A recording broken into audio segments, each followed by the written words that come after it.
Du président, un ovni pas vraiment sur la forme mais sur le contenu des réponses que le président offre aux auteurs. C'est une mine d'infos mais aussi potentiellement un champ de mine pour le président tant il semble parler sans filtre. On va en débattre avec nos invités. Gérard Davet, bonsoir. Vous êtes journaliste au Monde et co-auteur de cet ouvrage avec Fabrice Lhomme. Un président ne devrait pas dire ça. Ça paraît demain chez Stock, les secrets d'un quinquennat. Carole Barjon, bonsoir. De l'Obs, co-auteur de ces entretiens, apparaît d'ailleurs demain dans l'Obs aussi. On va voir la une de l'Obs de demain où le chef de l'État se dit prêt à défendre son bilan. On avait le sentiment qu'avec ce dossier-là, il lançait un peu plus sa campagne et puis qu'il y a un petit parasitage avec le livre de Fabrice Lhomme et Gérard Davet. Non, pas du tout. Pas du tout. Voilà, vous nous dites ça avec le sourire. On va y revenir. François-Xavier Bourmeau, bonsoir. Vous suivez l'Élysée depuis 2012 pour votre journal, Le Figaro. Et donc, la chronique du quinquennat, vous l'avez suivi aussi. Vous allez nous dire ce que ça représente pour vous, ce livre. Voilà, tout simplement. On va commencer peut-être avec Gérard Davet, évidemment, co-auteur de l'ouvrage. L'exégèse, d'abord, Gérard Davet. Comment ça naît, ce livre ? Ça naît en 2011 en fait. On venait de publier avec Fabrice Lhomme le livre Sarko tué qui était grosso modo le récit du quinquennat de Nicolas Sarkozy vu du côté autoritaire des choses. Et on s'était dit que si François Hollande, il n'était pas encore désigné candidat socialiste pour l'élection présidentielle, venait à être élu, on serait intéressé, journalistiquement parlant, à raconter justement l'accession au pouvoir de cet homme-là, qui n'était pas forcément préparé à ça, et qui se prétendait comme étant l'antithèse du quinquennat sarkozyste.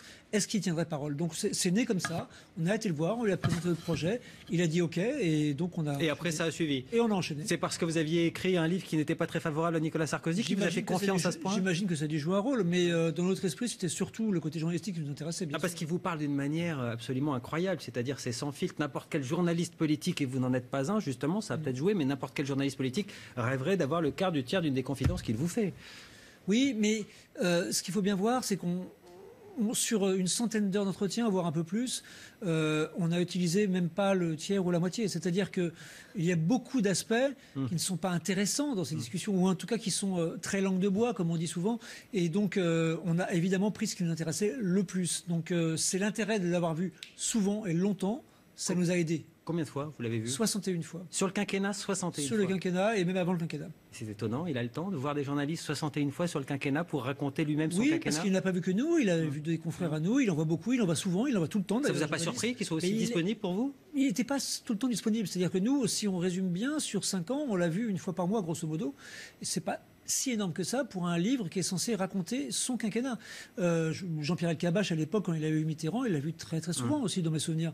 Et par ailleurs, ça n'a jamais été facile. C'est-à-dire qu'on a dû insister très souvent, très longtemps, pour le voir régulièrement. C'est des périodes qui étaient extrêmement tendues pour lui. Certains y voient aujourd'hui une opération de communication, évidemment. François Hollande, c'est pas un nouveau-né en politique. S'il fait ça, c'est qu'il se dit qu'il va avoir un intérêt à le faire. Vous avez le sentiment d'avoir servi ce coup de communication personnel? On est tout le temps dans un coup de communication quand un président, un homme politique reçoit un journaliste. Le tout, c'est un, de le savoir, deux, de savoir faire son métier. Et en l'occurrence, on le fait tous très correctement à cette table, je pense. Et l'idée, c'est justement de sortir de cette communication. Et quand on lit le livre, et il faut le lire, les 662 pages, à l'arrivée, on se dit concrètement que ce n'est pas un coup de com' ni une opération de communication. Alors, on ne va pas avoir le temps de raconter tout ce qui est à l'intérieur, mais j'ai fait quelques sélections et effectivement, il y a beaucoup de choses à dire. Un mot peut-être général d'abord, Carole Barjon, sur ce coup de communication de François Hollande. On peut imaginer que lui, il l'a fait comme ça. Est-ce que c'est réussi ou est-ce que c'est vraiment risqué, voire raté pour lui? Qu'est-ce que vous en pensez? Ce qui est très étonnant, si vous voulez, c'est que il nous accorde, le président de la République nous accorde une interview à l'Obs qui sort donc demain. On va avoir la cour. Également, la décision a été prise il y a une dizaine de jours à peu près, et je pense que l'Élysée connaissait parfaitement la date de sortie du livre de Gérard Davet. C'est le cas, Gérard Davet, il connaissait la date de sortie? Oui, bien sûr, tout est annoncé, tout est transparent. Donc ça a désespéré peut-être aussi, quelque part. Voilà. Donc c'est bizarre. Si vous voulez, là, il accorde une interview à l'Obs pour dire en gros qu'il est candidat. Enfin, entre les lignes, c'est ce qu'on comprend. Le titre, c'est ça, c'est « Je suis prêt », quoi. Il dit « Je suis prêt à affronter les défis ». Je suis prêt à défendre mon bilan. À défendre mon bilan, faire l'inventaire de mon quinquennat et au fond, à mener le combat. Donc vous vous dites, bon, ça y est, il lance sa campagne, il le fait chez nous. Et donc, il lance sa campagne. Il s'adresse à la gauche d'abord, parce qu'il sait qu'il y a un procès en trahison qui lui est fait à gauche. Et il dit d'ailleurs qu'il n'accepte pas ce procès en trahison. Et il défend son bilan, il dit qu'il est toujours de gauche, qu'il est de gauche, que sa politique est de gauche. Il rappelle les lois. Que c'est un quinquennat de gauche, voilà. Voilà. Et donc, au fond, il s'adresse à son camp. Bon. Et donc, Ce quand qui, vous on le lisez sait, est toujours la première étape pour un candidat. Absolument. C'est de commencer par rassembler. Et donc là, pour revenir au livre, quand on voit ce qui est dit dedans, finalement, c'est très contre-productif avec cette opération qu'il fait là, c'est ça? Disons que c'est assez contradictoire. D'abord, c'est pas du tout, si vous voulez, le même langage. Là, on a affaire à une communication maîtrisée, à quelqu'un qui veut, au fond, occuper le terrain. Très certainement parce qu'il s'est rendu compte que le premier tour de la primaire à droite, pardon, en tout cas le second tour de la primaire à droite, c'est-à-dire quand même le 27 novembre, à moins que quelqu'un soit qualifié dès le premier tour, eh bien, au fond, on aura presque le premier tour de l'élection présidentielle qui sera joué, puisque dans tous les sondages, on pense que la gauche risque d'être éliminée et que celui qui sortira vainqueur de la primaire à droite sera probablement le prochain président de la République. Et donc François Hollande était au fond prisonnier, si vous voulez, de l'engagement qu'il avait pris par rapport à son annonce de candidature, puisqu'il avait donné le mois de décembre. Et il s'aperçoit qu'il faut accélérer. Donc, il accélère chez vous et visiblement, ça ne se passe pas exactement comme il aurait pu peut-être le prévoir. François-Xavier Bourmeau, qu'est-ce que cette avalanche-là de révélations dans ce livre et la manière qu'il a eu finalement de se livrer totalement à deux journalistes, votre analyse là-dessus? Déjà, au Figaro, c'est une grande frustration parce qu'on a très peu l'occasion de voir François Hollande depuis le début de son quinquennat. On l'a vu une fois, d'ailleurs, c'est signalé dans votre livre au tout début. On l'a vu par hasard. Quand vous entendez 61 fois, vous vous dites... il y a eu du favoritisme. On tombe des nues, on tombe un peu des nues parce que effectivement on peut croiser François Hollande quand on l'accompagne dans ses déplacements officiels ou dans les voyages officiels. 61 entretiens sur un quinquennat, quand on est journaliste politique et qu'on suit François Hollande, il y a un côté stupéfiant. D'autant plus que vous n'êtes pas les seuls à l'avoir vu. Donc déjà oui, au Figaro, on se sent extrêmement frustré. Et au résultat, vous avez le sentiment que c'est quelque chose qui est totalement immaîtrisé finalement à l'arrivée en termes de résultats. On voit bien, on va en parler, mais il y a des petites mines qui sont en train d'exploser un peu partout ce soir-là. Ouais, l'impression en fait qu'on en a, mais peut-être que vous pourrez dire si je vois juste ou pas, c'est que François Hollande a sans doute voulu écrire la chronique d'un quinquennat flamboyant, d'abord les difficultés et puis comment il affronte l'adversité, comment il met au pas son camp et comment il redresse la France, et qu'en fait son quinquennat ayant dérapé au fil du temps, il se retrouve embragué dans une espèce de course folle où il tient la chronique de sa descente aux enfers quotidienne sans pouvoir sortir. Il est le propre commentateur d'une situation qu'il ne maîtrise pas, c'est ça que vous ressentez. Voilà, qui lui échappe à cause de plusieurs fautes originelles dont on pourrait parler, mais et qu'on voit ressurgir dans les confidences qu'il vous fait. C'est vrai, Gérard Davet, que dans les confidences qu'il vous fait, parce que comme ça s'étale sur quasiment 5 ans, effectivement, il reprend les mêmes thèmes dont il parle parfois à des années d'écart, on peut l'imaginer, et on voit qu'il évolue, qu'il change parfois d'avis, parfois de position, parfois de vocabulaire, et que finalement, il semble être au fil de l'eau, un petit peu, y compris dans les explications qu'il vous donne. Oui, il a un côté surfeur. Je vois une vague et j'en profite pour accélérer. C'est une évidence. Mais à côté de ça, il y a aussi une cohérence malgré tout. Et je m'en passe de préciser, je ne suis pas là pour faire le porte-parole de François Hollande, vraiment pas. Mais il y a une cohérence et on a passé du temps à essayer d'analyser sa pensée et également ses écrits d'avant par rapport à ce qu'il a fait ensuite. Et il y a une cohérence dans, par exemple, la politique de l'offre qu'il mène. C'est quelque chose qu'il annonce depuis longtemps. Quand il parle de l'adversaire et la finance, c'est quelque chose qu'il a pesé. C'est bien la finance, c'est pas l'entreprise, son adversaire. Tout ceci montre qu'il y a une vraie cohérence quelque part. Après, le vrai débat, c'est pas tellement le fait qu'il soit cohérent vis-à-vis de lui-même, c'est surtout que tout ceci a été soigneusement masqué à l'autre gauche. Et c'est ça qui est le malentendu originel. Alors on va prendre ce qu'on appelle ce soir ces mines, justement. Il est revenu sur les sans-dents parce que ça a été un accroc dans son quinquennat. Effectivement, ça l'affichait mal, comme on dit, de parler de sans-dents pour parler des pauvres. Et donc, en fait, il s'explique. Il dit, voilà ce que je lui ai dit à Valérie Trierweiler. Je lui ai dit, je vois des gens qui viennent vers moi dans les manifestations. Ce sont des pauvres, ils sont sans-dents. C'est odieux, c'est une trahison. Là, il parle de Valérie Trierweiler qui a dit ça. C'est une trahison. Quand je dis que j'aime les gens et c'est vrai. Et qu'est-ce qu'elle fait, Valérie Trierweiler? Eh bien, elle voit ça, effectivement. Elle commence à voir les extraits de votre livre. Et qu'est-ce qu'elle fait? Elle tweet. Regardez ce qu'elle dit.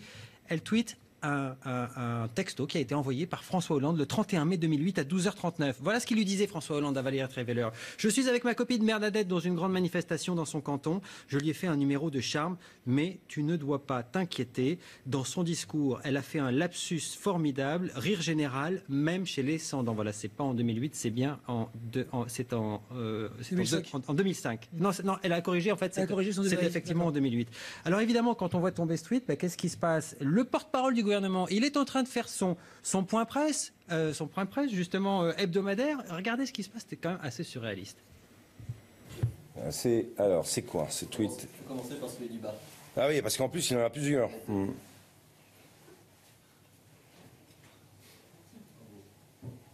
Ouais, d'accord. Bon, avec ça, je laisse les Français faire leur jugement. Chacun pourra en faire l'exégèse quand il veut, hein, mais moi, franchement, ce que vous me montrez là, plutôt, je comprends, manière d'alimenter le débat. Pour le moins, ça va alimenter les débats. Vous n'aviez jamais vu ça, Carole Bergeon? Ah non, mais c'est terrible. C'est incroyable. C'est terrible. Le porte-parole du gouvernement qui apprend l'information comme ça en direct et qui manifestement ne sait pas quoi dire.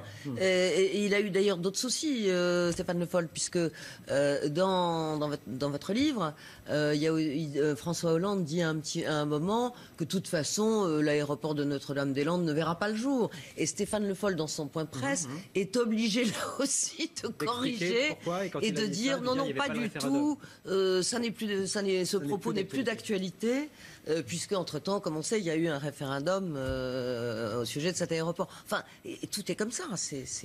Oui, cette scène avec Stéphane Le Foll, elle est assez farce et grotesque en fait, mais ça représente un petit peu la réaction des amis, des proches de François Hollande, parce que Stéphane Le Foll est un des proches d'entre ses proches, face à son attitude, c'est-à-dire...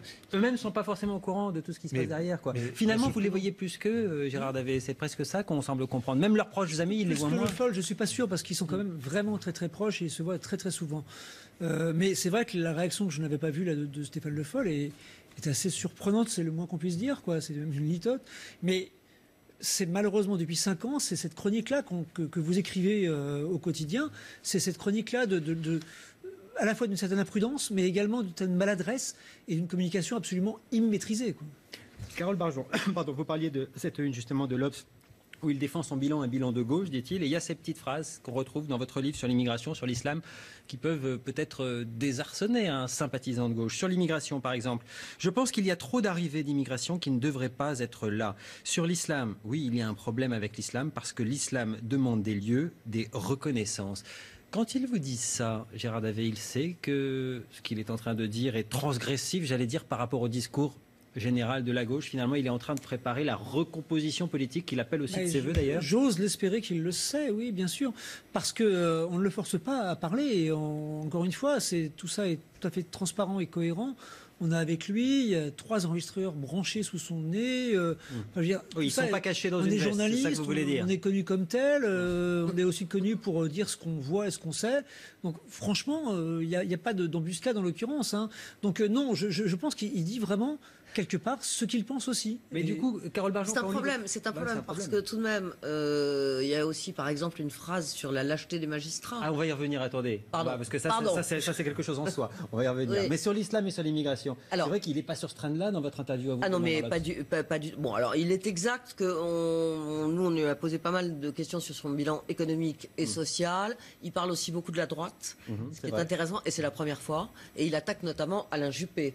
Donc ça, c'est quand même aussi un des événements de cette interview, parce que jusque-là, comme vous le savez, celui que François Hollande essayait même de valoriser, pensait-on, c'était Nicolas Sarkozy, supposé être un adversaire plus facile à battre. Bon, là, il attaque Alain Juppé, et notamment l'identité heureuse d'Alain Juppé. Il explique que ce sont 2 mots très mal choisis, que l'identité, c'est un mauvais mot parce que ça renvoie au passé de la France et qu'il faut plutôt penser à l'avenir, et que heureux c'est mal choisi aussi parce qu'avec Juppé on aura une solidarité malheureuse. Bon, donc nous on a posé des questions là-dessus, mais c'est vrai que pour en venir aux propos sur l'immigration, c'est d'autant plus, je pense, problématique pour François Hollande que c'est un sujet dont il a du mal à parler publiquement. Je ne sais pas si vous vous souvenez, pendant sa campagne présidentielle sur France 2,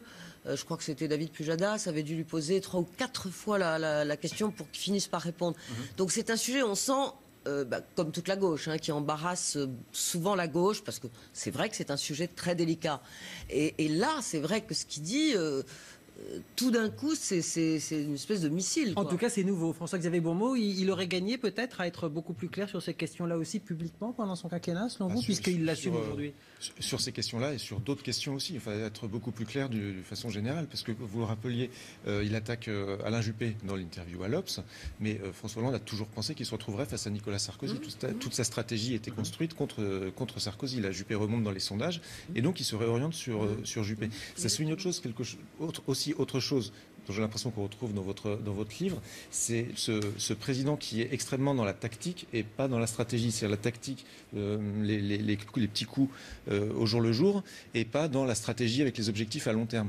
Là, avec cet exemple sur Sarkozy et Juppé, on est exactement là-dedans. Il change son fusil d'épaule du jour au lendemain, et on a l'impression qu'il n'y a pas vraiment une grande constance dans le personnage, en tout cas. Vous parliez de la justice, il nous reste 5 minutes, c'est important. 2 hauts magistrats ce soir sont reçus en urgence, les 2 plus hauts magistrats de France, reçus en urgence à l'Élysée pour déminer justement l'une des révélations de votre livre. Ça a eu des effets, il sort que demain, je rappelle quand même. Pour bien comprendre le malaise, voici d'abord ce que disait François Hollande vendredi dernier. C'était devant le congrès de l'Union syndicale des magistrats. C'est pas vieux, vendredi dernier, écoutez ce qu'il dit aux magistrats. Je me suis toujours abstenu de critiquer la justice et d'attaquer les magistrats. Et je vous sais gré de l'avoir rappelé.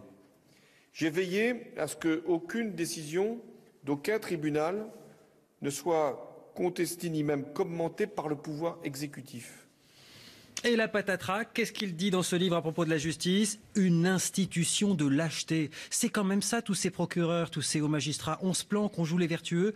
On n'aime pas le politique. Il sait à qui il parle, Gérard Davet et Fabrice Lhomme. Vous êtes des chroniqueurs, effectivement, aussi de cette actualité judiciaire. Vous êtes surpris quand il vous dit ça? Vous êtes étonné? Vous tombez de l'armoire? Oui, tombez de l'armoire, non, mais étonné, oui, bien sûr. Parce qu'en plus, vous le rappeliez à l'instant, c'est que cet homme-là n'a jamais mis les mains dans une affaire judiciaire. Il n'aime pas ça, c'est pas sa came, comme on dit de manière vulgaire. Par exemple, dans son quinquennat, je n'ai pas retrouvé la trace d'une quelconque manipulation de la justice dans un sens ou dans l'autre. Eh bien, là, il dit clairement qu'il a un problème avec l'institution en soi. Et à côté de ça, c'est vrai qu'il dit aussi, dans le livre, dans But de souvenirs, il dit aussi qu'il trouve courageux les magistrats qui ont osé mettre sur écoute téléphonique Nicolas Sarkozy. Il dit ça, mais en même temps, il dit sur les géolocalisations de son portable, par exemple, c'est vrai que s'il n'y a rien dans le dossier, c'est choquant. C'est hélas le comportement de la justice, comme s'il défendait finalement Nicolas Sarkozy. Oui, vous lui dites même, pardon, parce que je ne l'ai pas noté, mais je l'ai en mémoire, il me semble, vous me dites si je me trompe, vous lui posez même la question comme une provocation, finalement vous êtes d'accord avec Nicolas Sarkozy, sous-entendu c'est une victime du système judiciaire. Il vous répond, sur l'affaire Big Malion, un président ne devrait pas dire ça, ça devient le titre, un président ne devrait pas dire ça, mais oui, parce que si je le dis publiquement, je me ferai lyncher. Oui, c'est vrai. C'est grave ça. Oui, c'est vrai, mais c'est tout ce que nous souhaitions obtenir, c'est justement qu'ils nous disent concrètement ce qu'ils pensent et pas ce qu'il dit publiquement. Et c'est exactement ce qu'il pense, ce qu'il dit dans le livre. Vraiment. Carole Barjon, ça vous a surpris ça? Oui, parce que a priori François Hollande, là, effectivement, défend plutôt Nicolas Sarkozy. Il va même jusqu'à regretter que les juges l'aient mis en garde à vue, Nicolas Sarkozy, quoi. Non, c'est vrai, il le dit dans le livre. François-Xavier Bourmeau? Oui, non, on a l'impression qu'il est pas à l'aise dans son costume de président. En fait, qu'il est enserré à l'intérieur. Voit sa parole déborde là, pendant tous ces entretiens. Que le costume de président de la République, en fait, l'empêche de s'exprimer, d'être tel qu'en lui-même. On va garder la conclusion pour son avenir tel qu'il le voit lui-même. Vous lui avez posé la question, voilà ce qu'il vous dit. Je n'ai pas peur de perdre, je n'aurai pas de frustration, je n'en voudrais pas aux Français, je ne courrai pas non plus le cacheton, sous-entendu, j'irai pas faire des conférences ultra rémunérées comme Nicolas Sarkozy. Votre sentiment, il y va ou il y va pas? Moi, mon sentiment, c'est que depuis le début, il a évidemment anticipé le fait qu'il irait, mais qu'il n'a aucune envie d'être humilié. Donc, si jamais il s'aperçoit qu'il ne dépassera pas un score juste honorable et que quelqu'un d'autre à gauche est mieux placé que lui, pas Macron, quelqu'un d'autre à gauche, donc je pense plutôt à Valls, est mieux placé que lui, il laissera sa place. Mais il fera tout pour ne pas laisser sa place. Donc quand il dit j'ai pas peur de perdre, vous y croyez moyennement, si je comprends bien, Carole Barjon? Moi, je crois que les hommes qui sont parvenus au sommet de l'État comme ça, ce sont des gens qui pensent toujours qu'un combat perdu, c'est un combat qui n'a pas été mené. Et donc, il faut d'abord qu'ils le mènent pour savoir s'ils vont gagner ou perdre. François-Xavier Gourmaud. Oui, c'est difficile à envisager qu'il renonce, parce qu'en fait, à partir du moment où François Hollande explique je ne me représente pas, les conditions ne sont pas réunies, il signe l'acte de décès de son quinquennat et il sort de l'histoire par la petite porte. Or, on voit à travers toutes ces déclarations, sa préoccupation principale, c'est de laisser une trace, comme il dit. Et la trace qu'il laisserait en renonçant, ce serait la pire de toutes. Mais avec ce livre, est-ce que ça pourrait être une pierre supplémentaire pour qu'il puisse renoncer? Quand on voit que les magistrats sont en train de discuter avec lui, là, ils y sont toujours à 9h30. Quand on voit tout ce qui est en train de se passer, est-ce qu'il ne se complique pas franchement la tâche quand même là? Il y a déjà beaucoup de pierres qui pourraient le pousser à renoncer, ne serait-ce que sa popularité. Sans parler du Parti Socialiste aussi, parce que oui. dans ce livre, il dit aussi qu'il faut faire l'acte de liquidation du Parti Socialiste. Ouais. Je ne suis pas sûr que les militants vont l'apprécier, ça. C'est clair. On a entendu Jean-Christophe Cambadélis qui a... Allez, on ne va pas dire de la langue de bois, mais enfin, on n'en était pas loin. Il veut quand même, comme il le dit dans l'Obs, il veut quand même mener le combat. C'est ce qu'il dit, effectivement. J'ai une toute dernière question, et ça sera votre conclusion, Gérard Davet. Est-ce qu'il y a des choses dans ce livre que vous n'avez pas dites sur les 61 rendez-vous et qui auraient pu peut-être... oui, c'est quelque chose qui vous vient en tête comme ça. Il y a une centaine d'heures d'enregistrement et on en a peut-être utilisé même pas la moitié. Donc oui, il y a des choses qui n'ont pas été écrites. Oui, parce que vous auriez rajouté avec le recul, vous avez dit c'est dommage quand même. Il y a déjà 662 pages. On a mis tout ce qu'on pensait vraiment devoir être là, quoi. Merci à vous, ça paraît demain chez Stock. Merci à vous d'avoir participé à ce décryptage ce soir. Voilà, c'est un livre politique événement, vous l'avez compris, on en reparlera. À suivre le journal, à tout de suite.